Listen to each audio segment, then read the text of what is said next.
আমার চাকরি পাওয়ার খবর শুনে আমার বন্ধু শিবম যতটা খুশি হয়েছিল তার থেকেও বেশি আঁতকে উঠেছিল চাকরিটা 7 বেড়ে গ্রামে হচ্ছে শুনে। ও বলেছিল, শিবম, জায়গাটা মোটেও ভালো না ভাই। আমার এক দূর সম্পর্কে কাকা ওখানে থাকতো। কাকাও ওখানে চাকরির জন্য গিয়েছিল, সেখানেই জমি কিনে বাড়ি বানিয়ে নিয়েছিল। ভেবেছিল কে আর বারাসাত থেকে 7 বেড়ে পর্যন্ত রোজ রোজ ডেলি প্যাসেঞ্জারি করবে, তার থেকে 7 বেড়েতেই পাকাপাকিভাবে বাড়ি বানিয়ে থেকে যাক। জায়গাটাও বেশ পছন্দ হয়েছিল কাকার, কিন্তু বাড়ি বানিয়ে 1 মাসও থাকতে পারলো না। তার মধ্যেই সে বাড়ি জলের দামে বেচে 7 বেড়ে থেকে পালিয়ে আসতে হলো। এখন সন্দেশখালিতে চাকরি করছে। কিন্তু প্রবলেমটা কি? প্রবলেম ওই যে বললাম, জায়গাটা ভালো না, ভূতের ভয় আছে। তখন কথাটা গুরুত্ব দিইনি ঠিকই, কিন্তু এখন মনে হচ্ছে যে ব্যাপারটা সত্যি হলেও হতে পারে। অন্তত চারপাশের পরিবেশ দেখে তেমনটাই মনে হচ্ছে। রাত 8:30 মতন বাজে, তার মধ্যেই রাস্তাঘাট সব ফাঁকা, আর রাস্তায় একটা ল্যাম্পপোস্টও নেই। এই যে দাদা, দাঁড়ান দাঁড়ান দাঁড়ান দাঁড়ান, যাবেন? না না, এখন আর যাব না। দাদা, এখানে আর কোনো টোটো অটো কিচ্ছু দেখতে পাচ্ছি না। এক্ষুনি মনে হয় বৃষ্টিও নামবে, চলুন না প্লিজ। আরে দাদা, এত রাতে এখানে আর অন্য কিচ্ছু পাওয়া যায় না, তা জানেন না? কি করে জানবো বলুন, আমি তো আর এখানে আগে কখনো আসিনি। আচ্ছা বেশ, কোথায় যাবেন বলুন?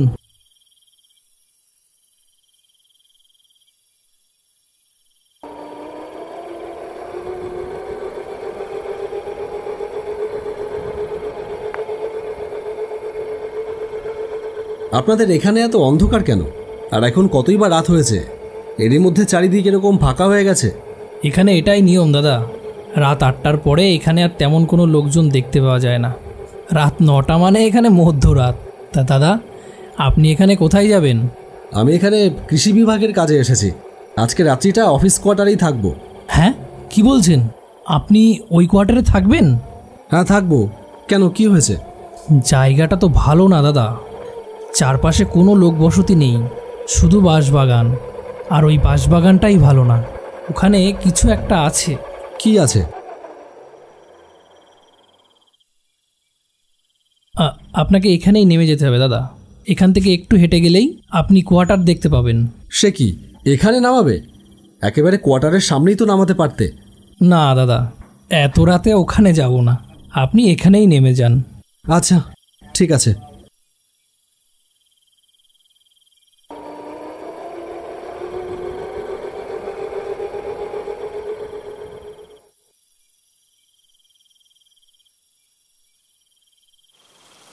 এই রে, বৃষ্টি শুরু হলো, তাড়াতাড়ি পা চালাতে হবে।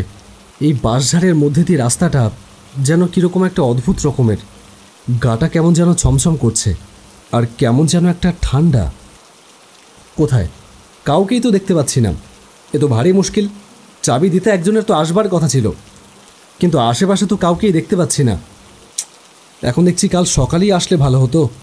অবশ্য আমিই বা কী করে বুঝবো যে এমন ভুতুরে জায়গায় এসে পড়তে হবে। স্যার, এই যে চাবি। ও আচ্ছা, আপনি এসেছেন। আমি তো ভাবছিলাম রাত্রিটা আমাকে অফিস কোয়ার্টারের বাইরে এই বাঁশবাগানেই কাটাতে হবে। আচ্ছা, কোয়ার্টারটা ঠিকঠাক গোছানো আছে তো? কি হলো, কথা বলছেন না যে? পেছন ঘুরে দেখলাম লোকটা অন্ধকারের ভেতর কোথায় যেন অদৃশ্য হয়ে গেছে। এ কি, কোথায় গেল? চলে গেল নাকি? ভারী অদ্ভুত ব্যাপার তো। যাকে, অনেক ক্লান্ত লাগছে, দেখি ভেতরে কেমন ব্যবস্থা আছে। সাথে কিছু শুকনো খাবার ছিল, সেগুলো খেয়ে বিছানাটা মোটামুটি পরিষ্কার করে নিয়ে ঘুমিয়ে পড়েছিলাম।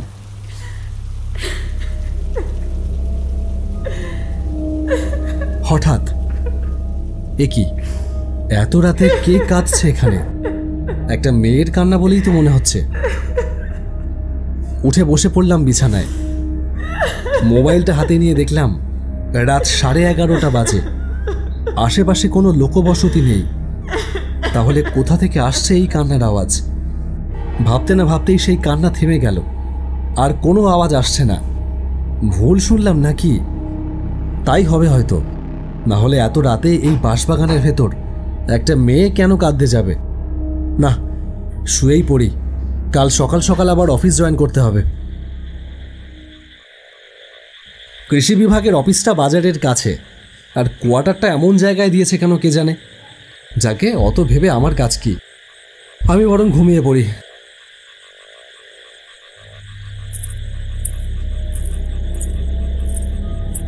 কতক্ষণ ঘুমিয়েছিলাম জানি না, ঘুমের ভেতর যেন শুনতে পাচ্ছিলাম, এ তো ভারী মুশকিল।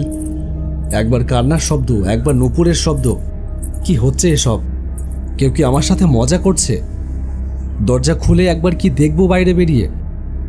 না, মনের ভেতর একটা চাপা ভয় যেন হঠাৎ চেপে বসল।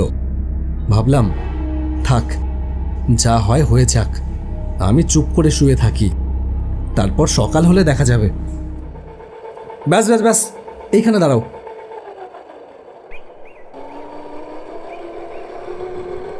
সকালবেলা কৃষি বিভাগের অফিসের সামনে গিয়ে দাঁড়াতেই দেখলাম একজন মাঝবয়সী লোক অফিসের সামনে দাঁড়িয়ে আছে। আমি তার সামনে যেতেই তিনি বললেন, আপনি তো সোমনাথ বাবু? হ্যাঁ। আরে আসুন আসুন, আমি এই অফিসে আপনার একমাত্র সহকর্মী। আচ্ছা আচ্ছা, নমস্কার। নমস্কার নমস্কার। তা আপনি কাল রাতে কোয়ার্টারে ছিলেন বুঝি? হ্যাঁ। কিছু টের পেলেন নাকি? মানে কি টের পাওয়ার কথা বলছেন? না মানে ওই, আচ্ছা আপনি বরং ভেতরে চলুন, ভেতরে গিয়েই বরং বলি। লোকটার সাথে অফিস রুমের ভেতরে গিয়ে বসলাম। লোকটা বলল, শুনুন আদিত্যবাবু, আপনাকে প্রথম দিনেই এসব কথা বলছি বলে আবার যেন কিছু মনে করবেন না। আসলে এই জায়গাটা মোটেও ভালো না। ভালো না মানে কি বলতে চাইছেন আপনি?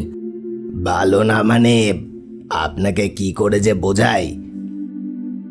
আপনি ভূতে বিশ্বাস করেন? তার মানে আপনি বলতে চাইছেন ওখানে ভূত আছে? দেখুন, আপনি বিশ্বাস না করলে তো আর সত্যিটা মিথ্যে হয়ে যাবে না। আছে যে সেটা আপনি কদিন থাকলেই টের পাবেন। ওই নূপুরের শব্দ আর কান্নার শব্দে চরম সাহসী মানুষের বুকের রক্ত হিম হয়ে যায়। কাল রাতে আমিও নুপুরের শব্দ শুনেছি, আর কান্নার শব্দও শুনেছি। লোকটা কি সেই কথাই বলছে তাহলে? দেখুন, আমি কাল রাতে ওই দুটোই শুনেছি, তবে আমার মনে হয় না যে তার সাথে ভূত প্রেতের কোনো সম্পর্ক আছে। সে কি, আপনি কালই শুনেছেন? ভালো কথা বলছি, ওই কোয়ার্টারে না থেকে অন্য কোথাও ঘর ভাড়া নিয়ে থাকুন, না হলে কিন্তু বিপদে পড়বেন। আপনার আগে যারাই ওই কোয়ার্টারে ছিল কারোর পরিণাম ভালো হয়নি। দেখুন, শুধু শুধু ভয় পেয়ে পালিয়ে যাওয়ার মানুষ কিন্তু আমি নই। তেমন কিছু যদি হয় তখন দেখা যাবে। তেমন কিছু হয়ে বসলে কি আর দেখা দেখি করবার সুযোগ পাবেন? ভালোর জন্যই বললাম, শুনলেন না? শুনলে ভালো করতেন।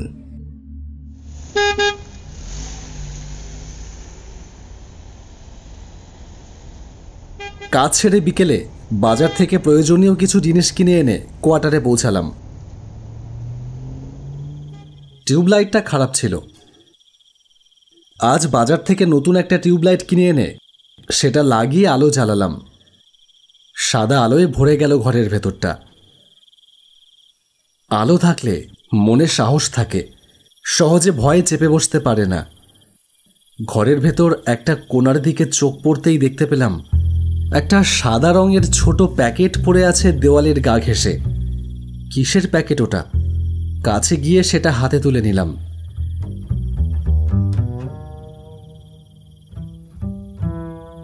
প্লাস্টিকের র্যাপারের ভেতর সাদা গুঁড়ো দুধের মতন কি একটা জিনিস রয়েছে ভেতরে। কি হতে পারে এটা? গুঁড়ো দুধ যে নয় সেটা বুঝতে পারছি। আমার আগে যে ছিল তার ফেলে যাওয়া কোনো জিনিস হবে হয়তো। আমি আর অত কিছু না ভেবে সেটা ছুঁড়ে বাইরে ফেলে দিলাম।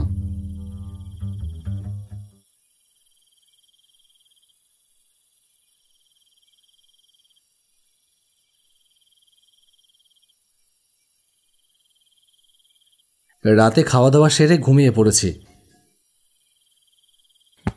হঠাৎ শুনলাম দরজায় কে যেন ঠকঠক করছে। বিছানায় উঠে বসলাম। আওয়াজটা তখনও হয়েই চলেছে। কে এত রাতে দরজায় ঠকঠক করছে? কে কে? কোনো সাড়া শব্দ এলো না। কয়েক মুহূর্ত যেন সবকিছুই চুপচাপ। আমি বিছানায় বসে থেকে অপেক্ষা করতে থাকলাম, কিন্তু না, আর কোনো শব্দ এলো না বাইরে থেকে। শুয়ে পড়লাম।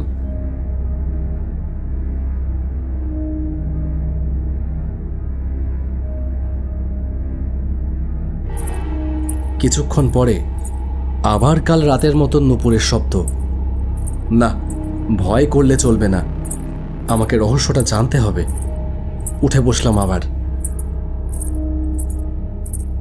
বিছানা ছেড়ে নেমে দরজা খুলে বাইরে তাকালাম।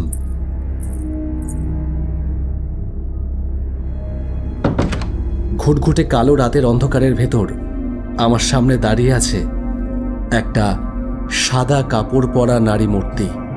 তার এলোমেলো চুলগুলো উড়ছে বাতাসে। হঠাৎ আমার কি মনে হলো জানি না, ভয় পাওয়ার বদলে কোথা থেকে যেন অদম্য এক সাহস এসে গেল আমার শরীরে। সেই সাহসে ভর করে এগিয়ে গেলাম সেই বিভীষিকাময় নারী মূর্তির দিকে। বাঁশবনের ভেতর থেকে একদল শিয়াল ডেকে উঠল। শরীরে একটা হিমেল শিহরণ খেলে গেল। কে আপনি? বলা মাত্রই সে আমার দিকে ঘুরে দাঁড়ালো। সাথে সাথে ভয়ে আমার ত্রিভুবন যেন থরথর করে কেঁপে উঠল। কি দেখছি আমি? তার মুখ আগুনে পুড়ে ঝলসে যাওয়া বিভৎস বিশ্রী।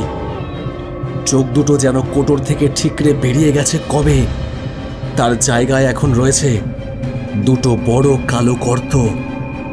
সেই দৃষ্টিহীন কালো গর্ত দুটো যেন অপলক চেয়ে আছে আমার দিকে। আমার কি হলো জানি না, আমার ভেতর থেকে কে যেন বলে উঠল, সব মিথ্যে, সব মিথ্যে। আর তক্ষুনি আমি দু হাতের হ্যাঁচকা টানে ওই নারী মূর্তির বিভৎস মুন্ডুটা টেনে খুলে ফেললাম। আচ্ছা, আপনি তাহলে সাতবেরের এতদিনের ভয়। এবার বলুন তো, আসল রহস্যটা কি?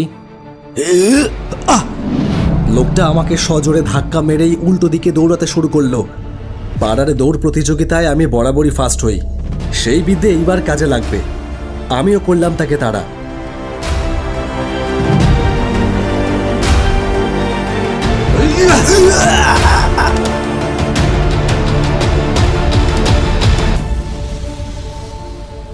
নিন, এবার বলুন। আমি যা করেছি সব পঞ্চায়েত প্রধানের কথায়। না হলে উনি আমাকে... উনি আপনাকে মারুক, কাটুক, চুমু খাক, যা পারে করুক। আমি জানতে চাই আপনাকে দিয়ে এ সমস্ত করানোর কারণটা কি? লোকটা চুপ করে থাকলো। আচ্ছা, আমি তাহলে বলছি। আপনাদের পঞ্চায়েত প্রধান সাহেব ওই কোয়ার্টারের ভেতর হিরোইন লুকিয়ে রাখে স্মাগলিংয়ের জন্য। সেটা যাতে লোক জানাজানি না হয়, সেই জন্য প্রথম থেকেই ওই কোয়ার্টারটাকে ঘিরে একটা মিথ্যে ভূতের ভয় তৈরি করে, আপনাকে ভূত বানিয়ে। অবশ্য এর জন্য আপনাকে মোটা টাকাও দেয় সে। আর আপনার চাকরিটাও তো সেই পাইয়ে দিয়েছে। এই বাঁশবাগান জুড়ে বহু বছর ধরেই হিরোইনের স্মাগলিং চালাচ্ছে আপনাদের পঞ্চায়েত প্রধান। কিন্তু আপনি এসব জানলেন কি করে? আমাকে যে জানতে হয় সামন্তবাবু, it's my job to know. আর কারণটা আমি বলছি। উনি হচ্ছেন সিবিআই ডিপার্টমেন্টের সব থেকে glorious officer mister Somnath Raychaudhuri. Sir, সত্যি সোমনাথ, তুমি যে একদিনের মধ্যেই কেসটা ক্লোজ করে দেবে সেটা ভাবতেও পারিনি। এই জন্যই তুমি সোমনাথ রায়চৌধুরী, দ্য জিনিয়াস। এই, তোমরা ওকে নিয়ে চলো।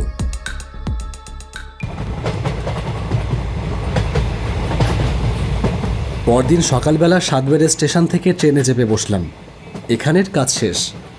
জানি না, কাল হয়তো আবার নতুন কোনো গন্তব্যে ছুটতে হবে, খুঁজতে হবে নতুন কোনো রহস্য।